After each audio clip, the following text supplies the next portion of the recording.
guys, Michael from marshallgamers here. Today I'm going to be looking at Vanquish, a new game coming out for the PS3 and Xbox 360.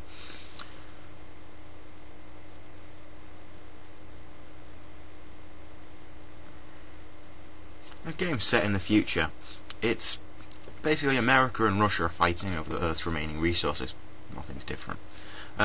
America built a giant satellite in space that Russia takes over and uses this satellite that harnesses sun's energy into a giant beam that destroys San Francisco. This annoys the Americans quite a bit, and they set their special forces the task of going onto the ship and taking it back. So they send their special forces up, who are all armed with, well, one of them is armed with this really cool spacesuit sort of futuristic design thing, which looks quite cool.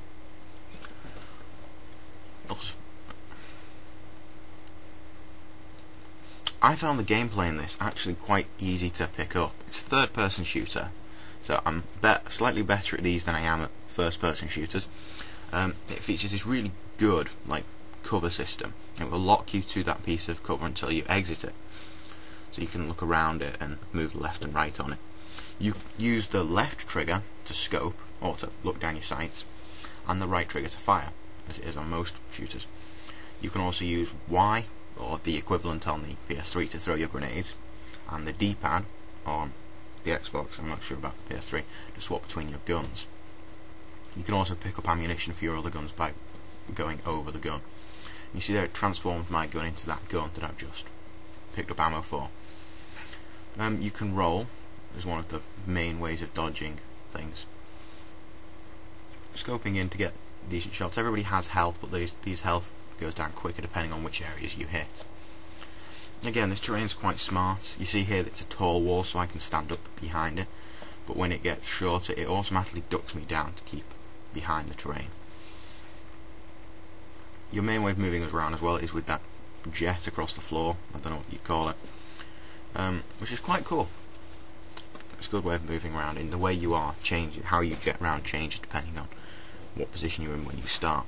The enemy AI is smart enough to know if you're up here, it has to go round to get to you, not just run at you.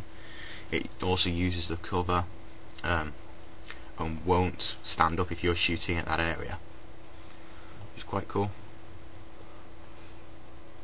See that guy tried to run back to cover.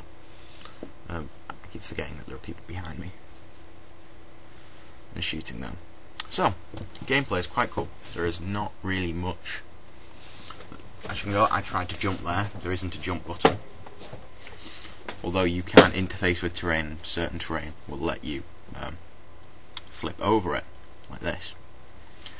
You can also interface with certain terrains, like these giant walkers. It takes a few seconds to turn it on or log in or whatever it is. And then after that you can control it like you would your character. It's quite cool. All destructible pieces of terrain have all terrain is destructible, or most of it anyway. You can these bunkers up here can be blown up by cannons and stuff later on, and it all gets pretty cool. I like the gameplay in this. It's really easy to play. I picked up the controls quite well.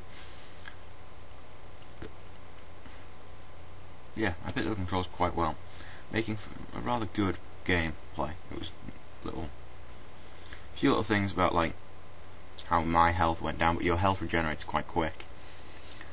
I did find one problem though, which I think you'll see in a minute when I tried to get out of this. But yeah, you can see I'm just blasting down these guys, and it's rather unfair than if I wasn't in this. So you run out of I've run out of bullets, that's why it's not firing. So I try and get out, and I'm stuck behind this piece of terrain. So I have to move this guy and get out of it again. Just quickly look at how this game looks.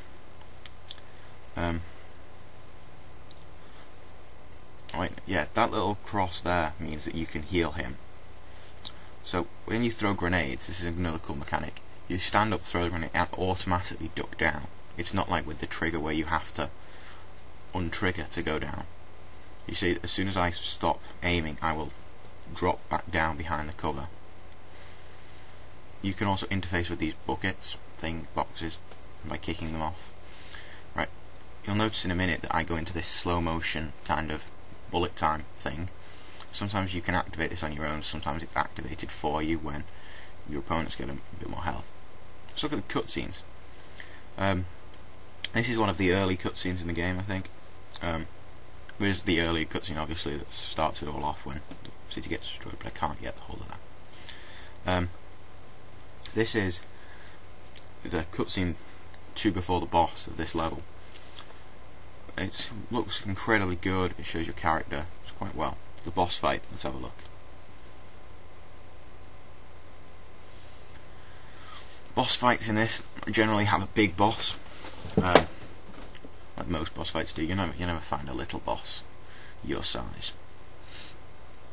And this boss fight in particular is quite a good one because it basically shows the mechanics. You have to just hit this core on the top of his head. If you want him to stay still, destroy a leg, and he shuts down for a few seconds, so you can shoot the core. However, since the core's exposed, you can just shoot the core. So I've now destroyed the core, and he's a bit jealous of that, a bit angry, so he goes into this massive missile barrage thing. You just keep rolling, hide behind some cover like what the rest of the team are doing, and you can really stay quite active. It then starts, as this character says, it's about to start a transformation sequence. You can also go over and heal downed comrades, which is another great ability. Means you're never fighting alone. Right, this guy follows the same. You hit a weak spot. When the weak spot's down, he exposes his harder to hit area. Now I did edit that a tad, but yeah. And this is basically just a rinse and repeat for all the bosses. It's very Zelda-ish, I want to say, but I'll know a lot of games do it. So now he's closed it up, you aim for this arm and then rinse and repeat. There are a few other things. There are what they called quick time events. There are a few quick time events that make it really good. So, whilst I've got like 40 seconds left, let's take a look at my final thoughts. Well, it was, for a demo, it's incredibly good. It has a full level, including a really good boss fight, which I will put up a video of the boss fight if you want. Its gameplay, controls and everything, really sleek controls. Everything was nice and easy to move. Once it was a bit complicated at first, and when I first started I found the lack of a jump quite hindering, but after I played near the end of the mission, well, once you really get to the boss fight, you can really last without the jump, from using the terrain and rolling out of terrain and jumping over terrain and stuff like that, using the flip over the barrier buttons and stuff.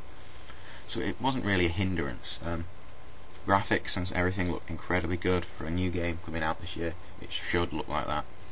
So I'm going to give this game, or this demo of the game, a 4 out of 5. Definitely playable. You should get it. This has been Michael from Marshall Gamers. Thank you for listening.